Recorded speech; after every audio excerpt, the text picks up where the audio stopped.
Baik, para pemirsa ICTV yang dimuliakan Allah Subhanahu Wa Taala, kembali lagi kita di Ustaz Menjawab dan kita sedang membicarakan satu tema, yaitu hidup berkah dengan ibadah.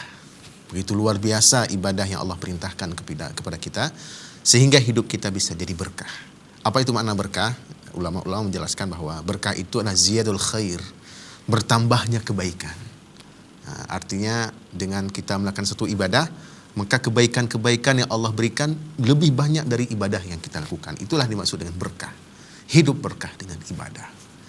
Jadi kalau dibandingkan dengan amalan-amalan umat-umat sebelum Nabi kita Muhammad sallallahu alaihi wasallam, umatnya Nabi Musa alaihi salam, umatnya Nabi Isa alaihi salam, ya, umatnya Nabi Ibrahim alaihi salam dan seterusnya, maka ibadah kita tidak bisa sebanding dengan ibadah mereka. Ibadah mereka demikian banyaknya karena mereka hidup demikian lama. Karena kesempatan hidup yang Allah berikan kepada mereka itu demikian lama, maka ibadah yang mereka lakukan juga demikian banyak sekali. Jadi kalau kita bandingkan amalan kita dengan amalan mereka, tidak sebanding. Ya, amalan kita jauh lebih sedikit daripada amalan mereka. Dan amalan mereka jauh lebih banyak daripada amalan kita. Tapi karena kasih sayangnya Allah kepada kita, maka meskipun sedikit umur yang Allah berikan untuk kita. Dalam satu hadis Nabi SAW menyebutkan, a'maru ummati ma baina sittin ila sab'in. Umur umatku itu antara 60 sampai 70 tahun. Wa aqallu man jaza zalik. Dan sedikit sekali yang melampaui itu. Sedikit sekali umat Nabi Muhammad sallallahu alaihi wasallam yang umurnya lebih dari 70 tahun. Sedikit sekali. Maka mungkin ada sekitar 10-20 orang, ya, 30 orang dalam sebuah kota, ya. Jadi sangat sedikit umur yang melebihi 70 tahun itu. Nah, dengan umur yang sangat singkat itu dibanding dengan umur umat-umat Nabi sebelum Nabi Muhammad SAW yang umurnya ratusan tahun, ya, yang di antara mereka ada yang umurnya 200 tahun, 300 tahun, 500 tahun, ada yang sampai 1000 seperti Nabi Adam alaihissalam. Begitu banyak ibadah yang mereka lakukan.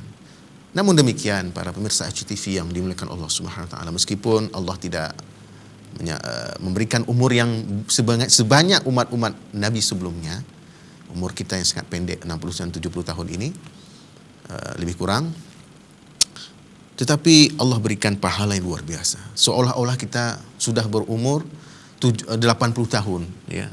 Padahal amalan kita itu hanya 60 tahun saja, tetapi Allah berikan 80 tahun. Seolah-olah telah beribadah 90 tahun, seolah-olah 300 tahun, 1000 tahun dan seterusnya. Ini luar biasa sekali para pemirsa ICTV yang Allah Subhanahu Wa Taala.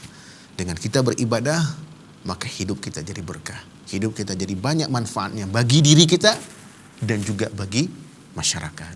Jadi makna berkah itu adalah manfaat. Ziyadatul khair, bertambahnya kebaikan untuk diri kita dan untuk orang lain. Kehadiran kita di tengah-tengah masyarakat adalah benar-benar membawa perubahan besar bagi masyarakat itu. Masyarakat bisa lebih banyak mendapatkan manfaat dari kehadiran kita.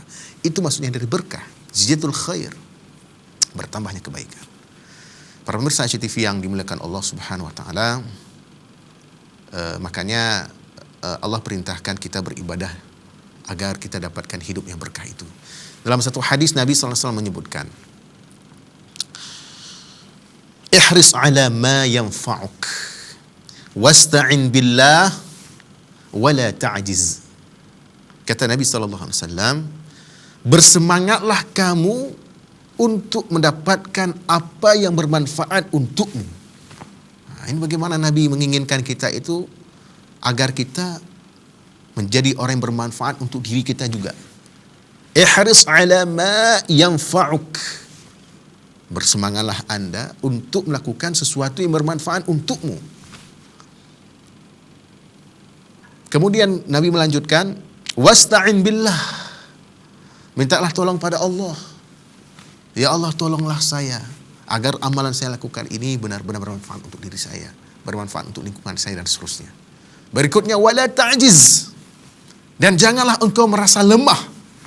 Itu bagaimana Islam. Islam mengajarkan kita untuk senantiasa optimis menghadapi hidup ini. Sesusah apapun kita, sesulit apapun kehidupan kita, maka Nabi menginginkan agar kita bisa mengatasi kesulitan itu, kesusahan itu dengan wala ta'jiz. Jangan merasa lemah. Nah, jadi para pemirsa ICTV yang Allah muliakan, ada banyak ajaran-ajaran Islam yang buat kita ini bisa optimis dalam hadapi hidup ini. Para pemirsa TV yang Allah muliakan, tadi sudah kita sebut beberapa amalan ya, yang kalau kita melakukan amalan-amalan itu, Allah akan lipatkan pahala dari amalan-amalan kita yang kita lakukan itu. Pertama sekali adalah silaturahim, yaitu menjalin hubungan baik dengan kerabat kita, dengan yang senasab dengan kita, dengan ayah ibu kita, dengan abang kita, dengan kakak kita, dengan adik kita, dengan paman kita, dengan bibi kita. Itu amalan yang sangat utama dalam Islam. Kan kalau kita lakukan, akan Allah panjangkan umur. Makna dari memanjangkan umur itu adalah bahwa meskipun umur kita sudah dibatasi oleh Allah sekian tahun, tetapi makna dari memanjangkan umur itu adalah bahwa nama kita akan terus disebut-sebut sepeninggal kita. Bahwa dahulunya kita ini adalah orang yang baik, rajin, mengunjungi kami, ya, dan seterusnya, dan seterusnya. Nah, jadi kebaikan-kebaikan kita itu akan terus dikenang orang. Itu maksud dari memanjangkan umur dengan silaturahim. Kemudian Nabi SAW menyebutkan ya, dalam hadis-hadisnya bahwa amalan-amalan yang bisa dilakukan supaya Allah lipat gandakan pahala dari amal-amal itu adalah husnul khuluq, akhlak yang baik. Maka dalam sebuah ayat Al-Quran Allah sebutkan bagaimana rahmat Allah kepada Nabi kita, sehingga beliau bersifat lemah lembut kepada masyarakatnya. Fabima rahmatin minallahi linta lahum walau kunta faddan ghalidhal qalbi lam faddu min hawlik fa'fu anhum wastaghfir lahum wasyawirhum fil amr fa idza azamta fatawakkal 'ala Allah. Jadi Allah jelaskan, karena rahmat Allah kepadamu wahai Muhammad, engkau berlaku lemah lembut kepada masyarakat. Nah, sifat yang sangat mulia dari Nabi kita. Linta lahum, engkau berlaku lemah lembut. Itu akhlak yang mulia. Jadi Nabi telah mencontohkan bagaimana harusnya kita menjadi berakhlak yang mulia. Kemudian amalan yang lainnya adalah kita sudah sebut tadi, yaitu dengan kita beribadah di 3 masjid, yaitu Masjid Al-Haram, Masjidil Haram di Makkah, kemudian Masjid Nabawi di Madinah, dan Masjid Aqsa di Palestina. Kalau kita bisa mengunjungi ketiga tempat ini, maka beribadah kita di situ, Allah akan lipat gandakan ibadah yang kita lakukan. Kemudian berikutnya adalah kita melakukan adab-adab Jumat. Kita sebut tadi bahwa kalau kita datang ke Jumat pada waktu sangat pagi, ya, lalu kita mendengarkan khatib berkhutbah, maka pahalanya adalah kita akan diberi pahala sama seperti kita telah beribadah selama setahun sempurna. Jadi luar biasa sekali para pemirsa ICTV yang dimuliakan Allah Subhanahu wa taala. Berikutnya lagi adalah dengan mengerjakan salat berjamaah. Dalam hadis yang sangat populer yang semua kita sudah maklumi, yaitu Nabi SAW bersabda, salatul jamaah afdalu min salatil fadh bi 27 darajah. Salat berjamaah itu lebih baik, ya, lebih afdal, lebih utama daripada salat sendiri dengan 27 derajat. Nah, jadi tidak dihitung 1 derajat, tapi 27. Satu salat berjamaah, salat zuhur misalnya, maka sama seperti kita mengadakan 27 salat zuhur, dan seterusnya, dan seterusnya. Jadi, subhanallah, kalau kita bisa lakukan seperti yang diajarkan Nabi SAW. Berikutnya adalah mengerjakan salat isyraq. Ya, ini salat isyraq adalah salat yang dikerjakan 15 atau 20 menit setelah waktu syuruk. Syuruk itu apa? Syuruk itu adalah waktu matahari terbit di pagi hari. Pada saat itu kita dilarang mengerjakan salat. Nabi melarang kita mengerjakan salat saat matahari terbit. Tapi 15 atau 20 menit setelah itu kita dianjurkan mengerjakan salat. Namanya salat sunat isyraq. Dalam satu hadis Nabi menyebutkan, seandainya kita mengerjakan salat sunat isyraq, maka kita akan diberikan pahala sama seperti kita mengerjakan pahala ibadah haji. Kemudian ibadah yang lainnya adalah dakwah. Dalam satu hadis Nabi SAW menyampaikan kepada sahabat beliau Ali bin Abi Thalib, kata beliau, la ayyahdiyallahu bika rajulan wahidan khairul laka min ayyakuna laka humurun na'am. Sesungguhnya Allah memberikan hidayah kepada seorang melalui engkau, maka itu lebih baik bagimu daripada onta merah, kendaraan yang paling mewah. Itulah keutamaan berdakwah. Makanya para sahabat-sahabat di Madinah, ya, masyarakat Madinah yang menyambut Nabi SAW, mereka menganggap Nabi itu adalah purnama. Dan syair yang sangat populer yang kita sebut tadi, tala'al badru alaina min thaniyatil wada' wajaba syukru alaina ma da'a lillahi da'. Wajib syukru alaina ma da'a lillahi da'. Kita wajib bersyukur selagi masih ada orang yang mendakwahi kita kepada kebaikan. Wajib kita bersyukur selagi masih ada orang yang mengajak kita kepada kebaikan.